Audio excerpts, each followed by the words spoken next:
Imagine, imagine you're standing in an ancient, really creaky house on the remote eastern shore of Virginia. Hmm. It's the kind of place where the humidity doesn't just, sit on your skin.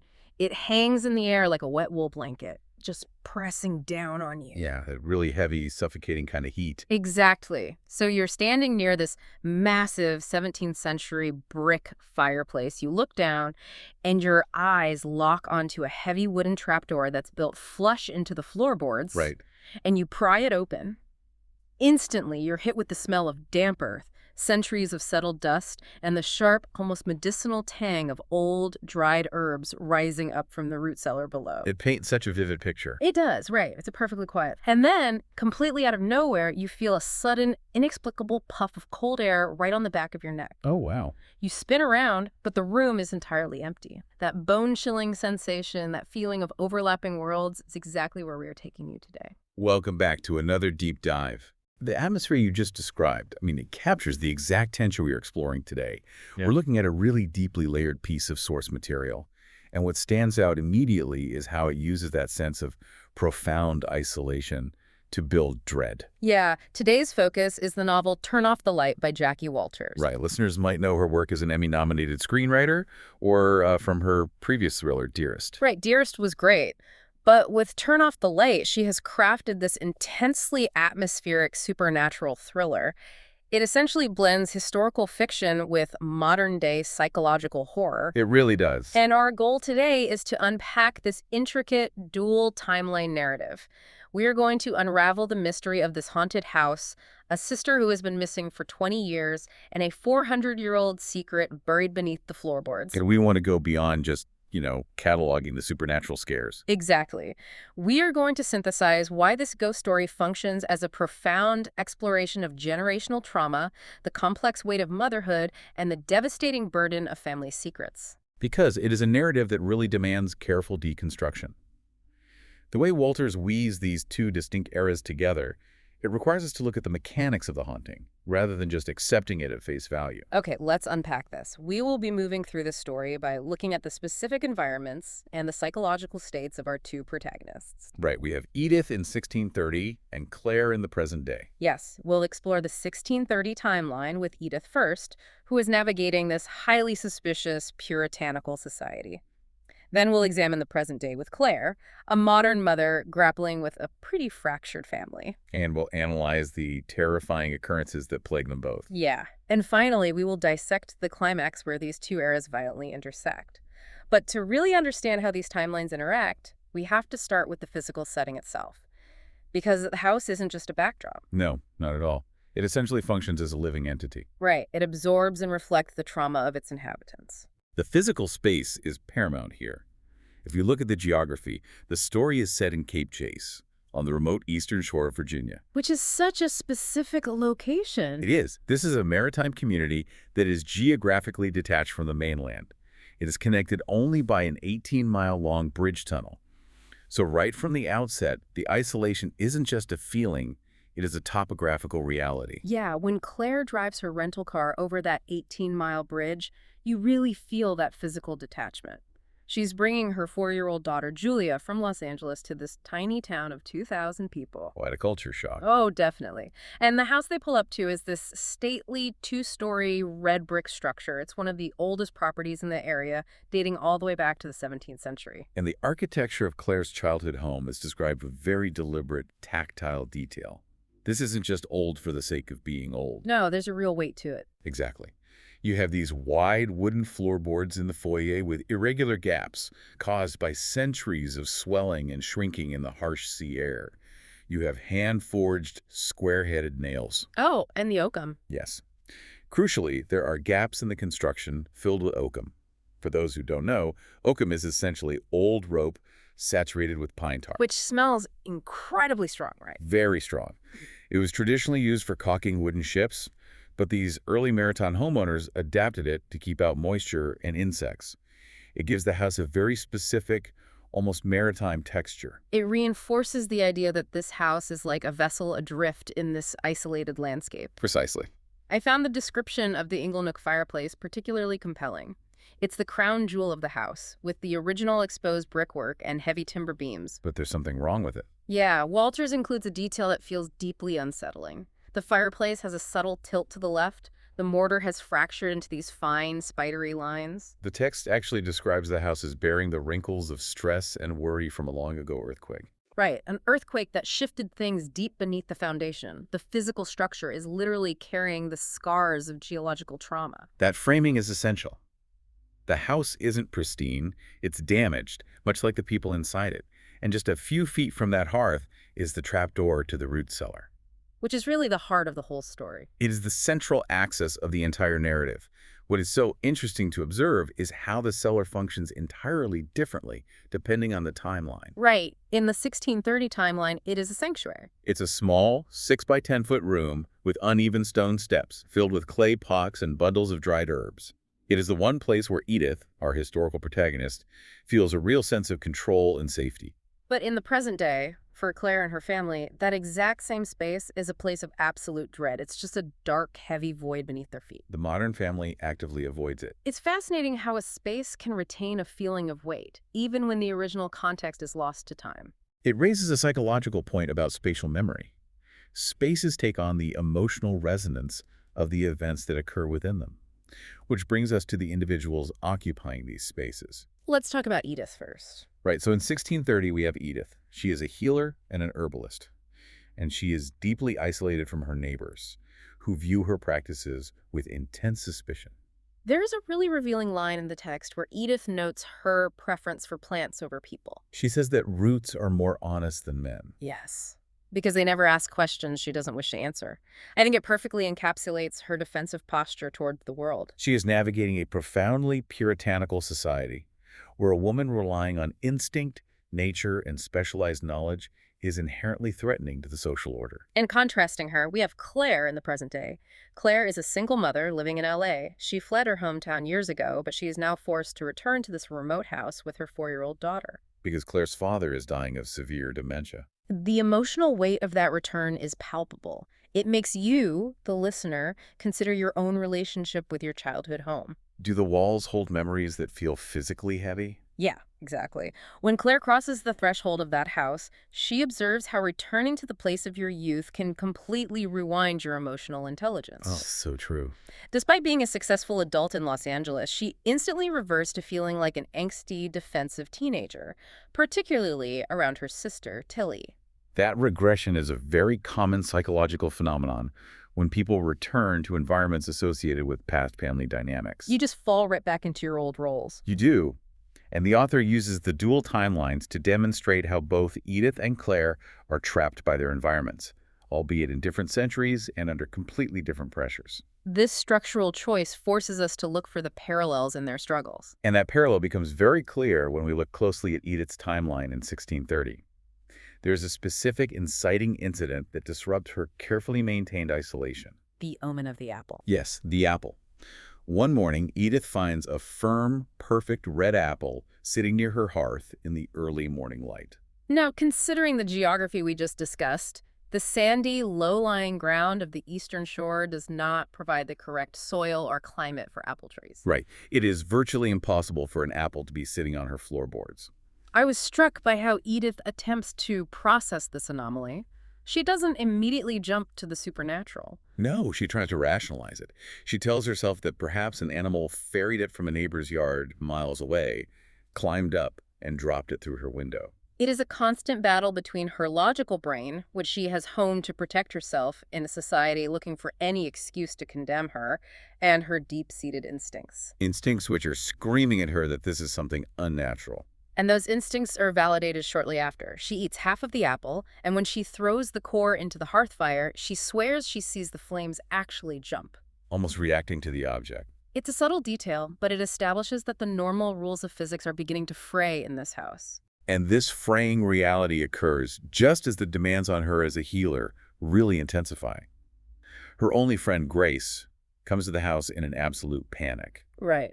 Grace's husband, Jacob, is suffering from what they call summer sickness. He has a terrible fever, a rash, and a burning throat. This sequence is vital because it grounds Edith's practice in actual historical botanical knowledge. She isn't casting spells, she is practicing early medicine. Exactly. The text details her gathering Doneset for his fevers and body aches, and wild cherry for his coughs. It's a highly pragmatic, knowledgeable approach to healing. But she also brings pokeweed. Yes, and the inclusion of pokeweed serves as a crucial thematic anchor for Edith's storyline. Really does. Edith recalls a memory of her Aunt Joan teaching her about pokeweed when she was a child. Aunt Joan warned her to pluck it while it's young, or it'll cost you your life. Because the pokeweed plant is relatively harmless in its youth, but as it ages and matures, it becomes highly toxic and potentially deadly. Edith explicitly compares the plant to the people in her community. It's a pretty dark observation about how the town, which may have tolerated her eccentricities when she was younger, is aging into something rigid, toxic, and deadly. She knows the community will eventually turn against her. That botanical metaphor is such a brilliant way to articulate the sociological shift happening around her. And the town's growing toxicity manifests in tandem with a series of deeply unsettling supernatural events. Edith enters a period she recognizes as the witching hour. The claustrophobia of these supernatural elements in the 1630 timeline is intense. Edith wakes up in the middle of the night. Her husband, David, is asleep next to her. The house is completely dark. And out of the silence, She hears the distinct, dull thud, thud, thud of bare feet walking on the wood plank floor, but there is no one there. it gives you chills. Then she feels a very real puff of breath on her neck. Later, she looks out the window and sees a dark, looming shadow of a figure standing at the edge of the woods, just observing her. What is particularly effective about these scenes is that the horror isn't localized just to her home. It follows her. Right. The escalation occurs when Edith is forced to seek shelter at the minister's home during a violent storm. She is sitting by the hearth in the minister's house, and she sees that exact same dark, looming shadow manifest inside the room with her. It rises up, and before she can even process the supernatural threat, it is entirely eclipsed by the very real historical threat of the era. That scene in the minister's house is pivotal. The minister's wife is standing right there, and suddenly an earthquake hits. The text describes the earth rumbling like a massive creature waking up beneath them. And during the chaos of this quake, something inexplicable happens. A severed fingertip. Yes, a severed fingertip appears out of nowhere on the floor of the minister's home. It doesn't fall from the rafters. It doesn't belong to anyone in the room. It simply materializes. If we look at the mechanics of historical witch hunts, this is exactly the kind of inexplicable event that triggers mass hysteria. The townswomen do not look for a logical explanation.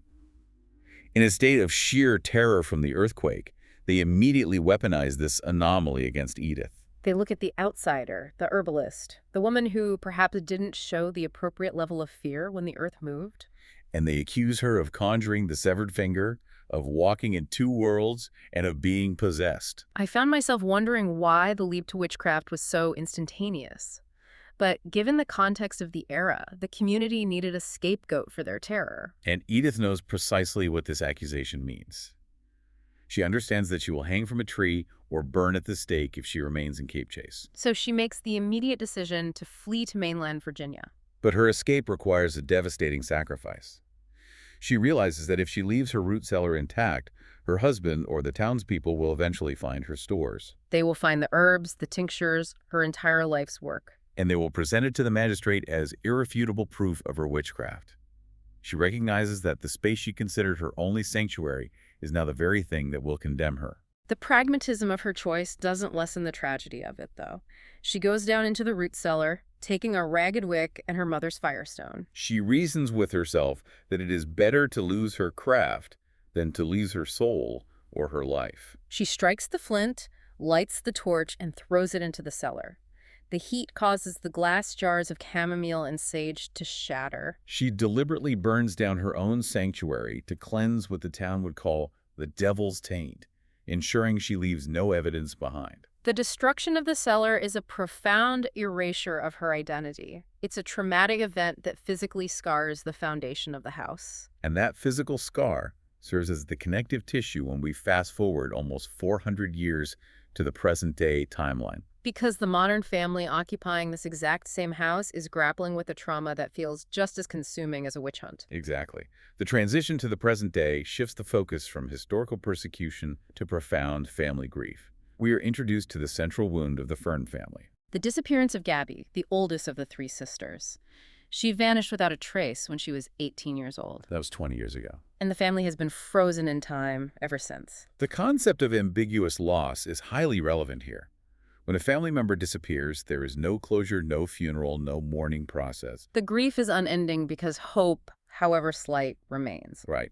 The author encapsulates this agonizing state through a specific object in the house, a framed caricature portrait. It's such a specific, mundane object to hold so much pain. It's one of those cartoonish drawings artists do on boardwalks, drawn at the beach shortly before Gabby disappeared. The artist accentuated Gabby's wide smile, her dimple, and specifically the glimmer in her eye. The text notes that it was as if the artist could tell she inherently sparkled. When Claire looks at this drawing 20 years later, it causes her actual physical pain. It is a frozen relic of the last moment the family was entirely whole. And if we analyze how the remaining family members reorganize themselves around this central trauma, we see textbook, deeply ingrained coping mechanisms. They didn't process the grief. They adapted to it in highly dysfunctional ways. Take Claire, our protagonist. She physically fled the environment, moving all the way to Los Angeles. Psychologically, she became highly controlling. She suffers from intense hypervigilance. Her hypervigilance, especially regarding her 4-year-old daughter, Julia, is exhausting to read. She is terrified of everyday activities like playground visits. She constantly scans the environment for places where Julia could fall and snap her neck. She is living in a state of perpetual anticipation, waiting for the next sudden tragedy to strike. It is a classic trauma response. If you believe the world is inherently unsafe because someone you loved vanished without warning, you attempt to control every variable to prevent a recurrence. While Claire chose the path of flight and control, her middle sister, Tilly, chose the path of fawning. Tilly stayed behind. She became the ultimate people pleaser. She shrank her own life and ambitions to hold the fractured family together. She sacrificed her autonomy to care for their aging parents in this deeply haunted environment. And then we look at the father. His reaction to Gabby's disappearance is perhaps the most heartbreaking. After losing a daughter to the unknown, he became intensely obsessed with birdwatching. The psychological underpinning of that hobby is devastating. The mother, before she eventually left the family, unable to bear the heavy atmosphere of the house, made a really poignant observation about her husband's new obsession. She noted that he loved birdwatching because he gets to search for things he can actually find. I had to stop reading for a moment after that line. It distills the tragedy so perfectly. He channeled the desperate, impossible search for his missing child into a pursuit where he could actually achieve a result, where he could identify and categorize something real. And now, in the present narrative, that same father is suffering from severe dementia. The deterioration of his mind adds another layer of profound loss for the family. Claire has returned home because he is nearing the end, and the dementia is manifesting in terrifying, erratic behaviors. Behaviors that blur the line between medical decline and something darker. Claire walks into his bedroom one afternoon and finds he has taken a peach-colored Costco blanket and completely covered his mirror. He is absolutely terrified of his own reflection. It's a stark visual representation of a man who is losing his sense of self. The erratic behavior escalates into something genuinely dangerous.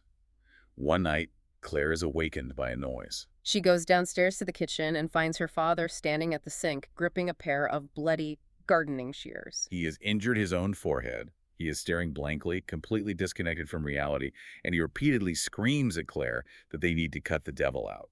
He is trapped in a delusion, yet his choice of words, "cut the devil out," eerily echoes the accusations thrown at Edith centuries prior in that very same location. It makes you wonder if his deteriorating mind is somehow tuning into the residual history of the house. And Claire is forced to manage this terrifying decline while shouldering the immense solitary burden of single motherhood. The novel captures the exhausting mental load of solo parenting with incredible accuracy.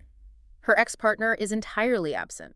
Claire is the only one researching pediatricians, monitoring developmental milestones, replacing worn-out clothing, and carrying the entire emotional weight of Julia's existence. There's a revealing interaction she recalls with a coworker back in Los Angeles. The coworker casually suggests Claire hire a nanny to ease her burden. When Claire adamantly rejects the idea of leaving her child with a stranger, the coworker points out that Claire's over-independence is a trauma response. I found myself slightly defensive on Claire's behalf in that moment, but the coworker is objectively correct. Claire bristles at the amateur psychoanalysis, but internally, she recognizes the truth. Her fierce, uncompromising need to control Julia's environment is inextricably linked to Gabby vanishing. Her subconscious belief is that if she delegates even a fraction of care, someone she loves will disappear again. It highlights how trauma doesn't just affect the internal emotional state. It dictates daily logistical choices. And it is within this pressure cooker of familial grief, medical decline, and maternal anxiety that the psychological trauma begins to violently intersect with the supernatural reality of the house. We start to see occurrences that cannot be explained away by stress or dementia. The way the supernatural elements are introduced in the present day is incredibly insidious. It begins with Julia, the 4-year-old. She is sitting at the kitchen table, quietly drawing with her markers.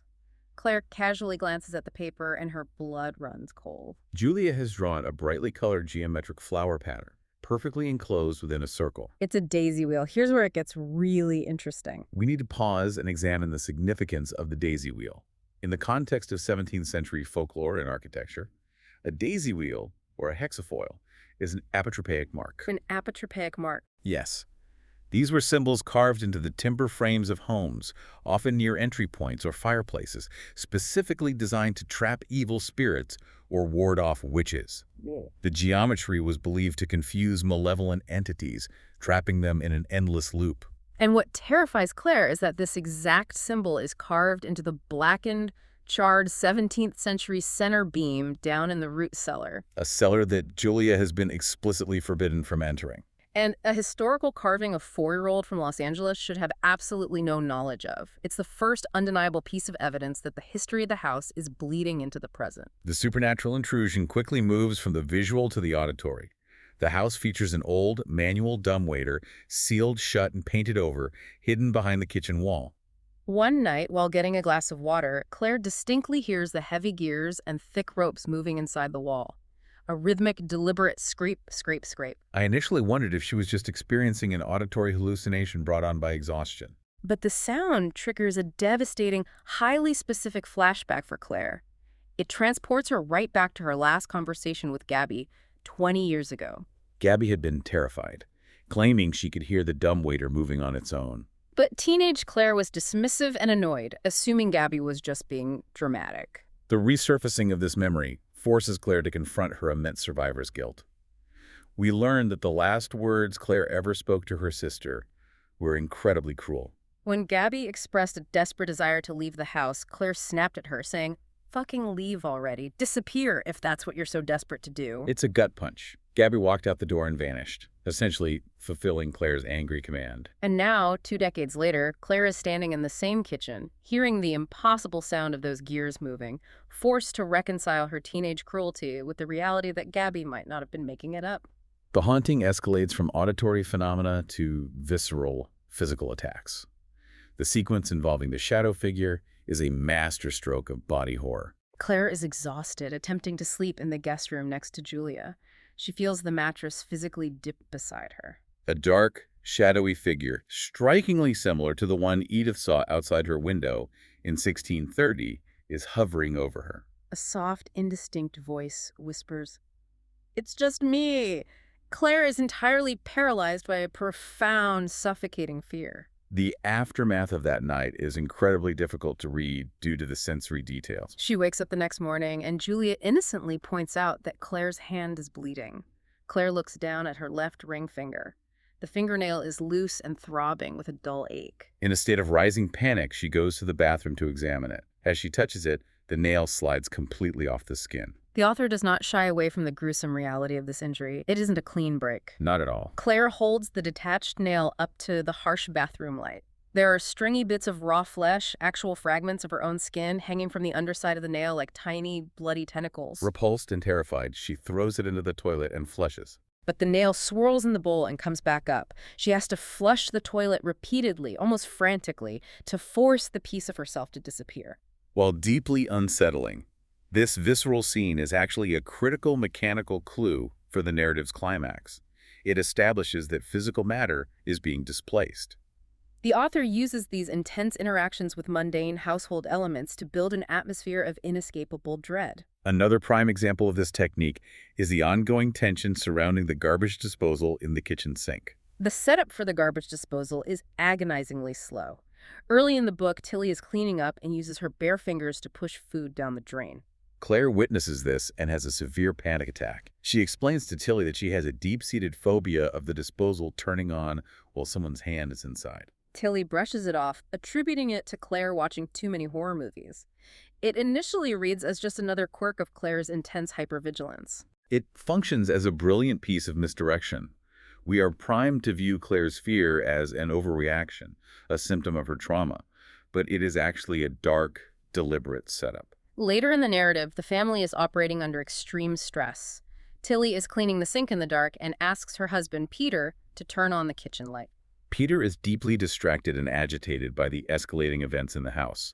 He reaches for the switch on the wall, but in his haste, he hits the wrong toggle. There is a sudden, deafening grind, and the disposal's mechanism tears into Tilly's hand. It is a horrific realization of Claire's phobia. The text is careful to note, via a nurse at the hospital later, that disposals use spinning impellers, not sharp blades, but the blunt force trauma and lacerations are catastrophic nonetheless. The sheer chaos of that accident, with the family frantically rushing Tilly to the emergency room, serves a crucial narrative purpose. It completely empties the house. Claire is left entirely alone in the very environment she fears most. And it is in this isolation that she finally decides she must uncover the truth, pushing us toward the climax of the story. With the house empty and the distractions removed, Claire realizes the answers are physically beneath her. She descends into the root cellar, the space the family has avoided for decades. She examines the stone foundation and discovers a loose rock. Prying it away, she reveals a pitch-black crawl space under the house and forces herself to army crawl inside. The sensory details of her descent are suffocating. It is stiflingly hot, a stark contrast to the cold drafts upstairs. She's immediately covered in thick, ancient cobwebs that cling to her eyelashes and skin. The beam of her phone's flashlight barely penetrates the gloom, restricting her vision to just a few inches in front of her face. And as she drags her body through the dirt, the supernatural elements become aggressive. Something sharply pokes her ribs, something distinctly pulls her hair. The entities or residual energies under the house are physically assaulting her, trying to deter her. But her need for the truth overrides her terror, and she pushes forward until her flashlight illuminates a shape. Wrapped tightly in a decaying tarp, she discovers mummified human remains. The decomposition is severe, but resting clearly on the collarbone is a gold cable-link chain with a small emerald firefly pendant. It is undeniable. It's Gabby. She hasn't been missing. She has been dead, hidden directly beneath their feet for 20 years. The psychological impact of finding your sister decaying beneath your childhood home is unimaginable. But Claire barely has a moment to process the horror of the discovery. As she desperately scrambles backward and emerges from the crawl space back into the cellar, she realizes she is no longer alone.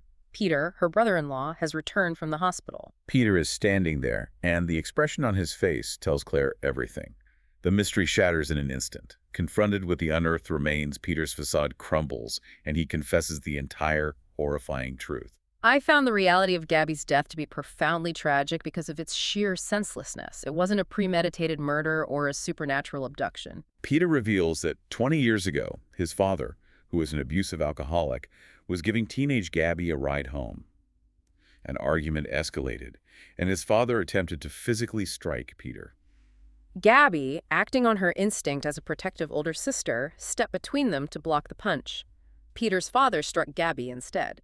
She fell backward, hit her head at a fatal angle, and her neck snapped. She died instantly on the floor. The compounding tragedy is the cover-up. Peter's father, desperate to avoid prison, forced his teenage son to help hide the body.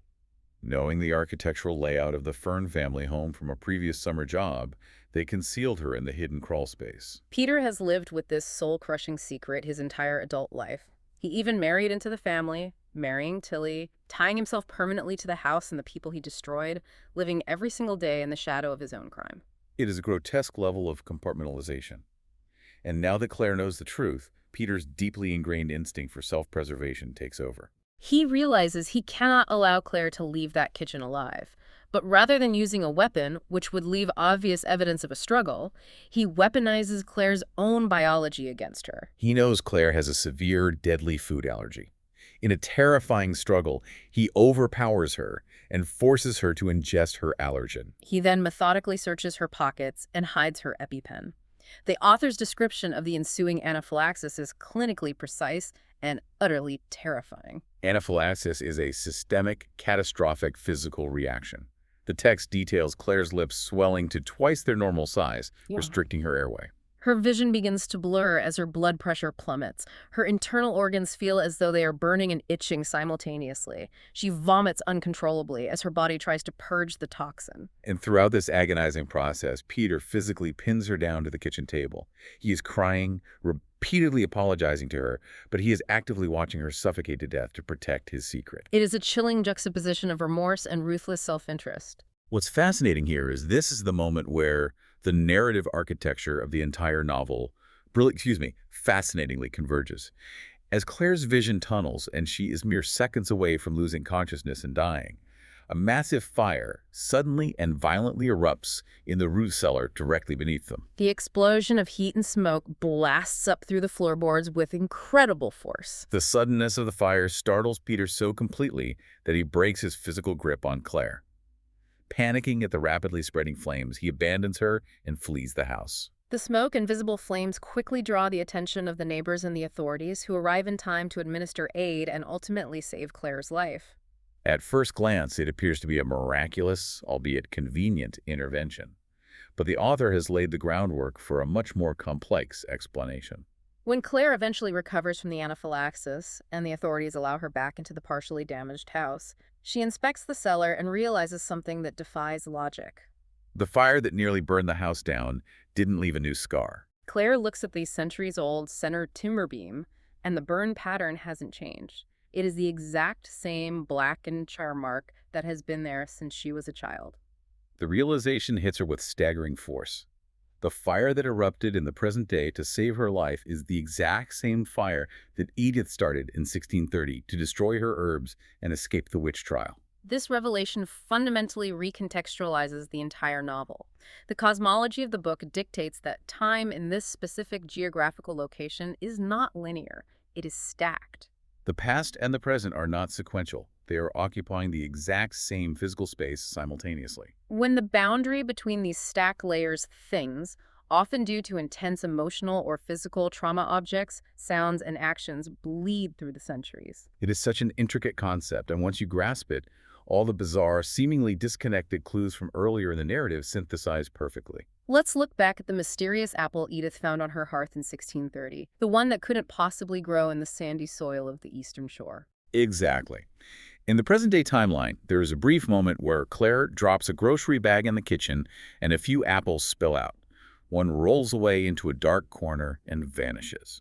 We assume it just rolled under a cabinet. In reality, it rolled right through a temporal rift, traversing 400 years to land at Edith's feet. And the severed fingertip, the gruesome object that appeared out of nowhere in the minister's home during the earthquake, the catalyst that caused the townswoman to condemn Edith as a witch. That was not a demonic conjuration. That was Claire's fingernail, complete with the torn flesh. It was ripped from her hand by the temporal friction of the shadow figure, flushed down the toilet in the modern era, and pushed through the fabric of time by the sheer, violent geological force of the earthquake, occurring simultaneously in 1630. And the shadow figure itself, the dark looming shape Edith saw standing at the edge of the woods, observing her in the night. That was merely Claire's distorted shadow, cast against the trees by the modern motion sensor garage light. It forces us to completely reevaluate the nature of a haunting. Edith and Claire weren't being tormented by malevolent demons or restless spirits. They were haunting each other. They were two living women, separated by centuries, inadvertently reaching through the fabric of time during their most desperate, isolated moments. The narrative mechanics are incredibly satisfying, but they also serve a deeper thematic purpose, which brings us to the core messages of the text. What does the title of the book, Turn Off the Light, actually signify in the context of this time-stacked reality? It operates on both a literal and a metaphorical level. Later in the story, Claire is attempting to explain the mechanics of the time crossing to a friend, Ethan. She notes that the overlaps usually occur during ordinary mundane actions. She says, someone turns off the light in another timeline, and yours goes off too. So a simple action in one era plunges another era into darkness. Precisely. But metaphorically, it is a profound statement about generational trauma. When someone commits a dark, destructive act, when they metaphorically turn off the light in the past, it casts a long, inescapable shadow over the generations that follow. The trauma of Edith's unjust persecution and the trauma of Gabby's violent death are stacked on top of each other. The darkness compounds, infecting the house and everyone who tries to live within its walls. Running parallel to that theme of inherited darkness is a really compelling exploration of motherhood and fierce survival. You see the extreme, almost unimaginable length these women will go to in order to protect their future or the future of their children. We see Edith make a calculated, devastating choice. She literally burns her life's work, eradicating her entire identity and livelihood as a healer to escape the gallows. She sacrifices who she is to ensure she simply continues to exist. And in the present, Claire fights through supernatural haunting, confronts her own paralyzing phobias, and endures a lethal physical attack. Her primary motivation isn't just self-preservation. It is the absolute necessity of surviving so that she isn't taken away from Julia. Both women are pushed to the absolute brink of destruction, but they survive by reclaiming their agency in environments designed to strip them of it. It's a powerful testament to endurance. But the novel also asks difficult questions of the reader, particularly regarding how we handle our own family traumas. I think that's the element that lingers longest after finishing the book. I want you, the listener, to consider this dynamic in your own life. How often do we allow resentment to fester and metastasize because we simply refuse to talk about the hard things? The silence is often more destructive than the initial trauma. Exactly. Claire carried the agonizing secret guilt of telling Gabby to disappear for 20 years. It warped her entire personality. Her parents essentially refused to speak about the disappearance, operating under the delusion that acknowledging the loss would make it permanent. How often do families talk around a tragedy rather than facing it head on? The Fern family fractured and broke apart precisely because they couldn't turn the light on and look directly at their own pain. They allowed the silence and the unspoken accusations to haunt them just as thoroughly as any ghost in the house. And practically speaking, that culture of silence and avoidance is exactly what allowed Peter to hide his horrific crime for 2 decades right under their noses. The family was too busy avoiding the truth to actually see it. It is a heavy, intricate journey. To recap the ground we've covered, we have traced the desperate steps of a 17th century herbalist fleeing puritanical persecution, and we've followed a modern-day mother as she unravels a 20-year-old murder. 2 women, separated by 400 years of history, but deeply connected by a single, overlapping space in time, inadvertently saving each other through the veil of history. Jacquie Walters has constructed a highly effective narrative that uses the tropes of a ghost story to examine the very real ghosts of grief and historical injustice. It's an incredibly smart book. So, what does this all mean? We've unraveled the mystery of the Fern House, we've connected the timelines, and we've analyzed the trauma. But before we wrap up today's deep dive, we want to leave you with one final thought to mull over, a perspective on the supernatural that the book subtly implies. If time truly is stacked, if the universe operates not as a straight chronological line, but as a folded piece of paper where different eras touch and bleed into one another, then think about the folklore we share about haunted spaces. Think about the ghosts in our own world. If those spirits are not the dead, but rather echoes of living, breathing people from another century experiencing their own moments of terror, then the next time you are standing alone in an empty room and you feel a sudden icy chill on the back of your neck, or you hear an inexplicable floorboard creak in the hallway, are you actually being haunted? Or is someone from the past desperately reaching out across the expanse of time hoping that you are the ghost that can save them? Let that sink in the next time your house settles in the dark.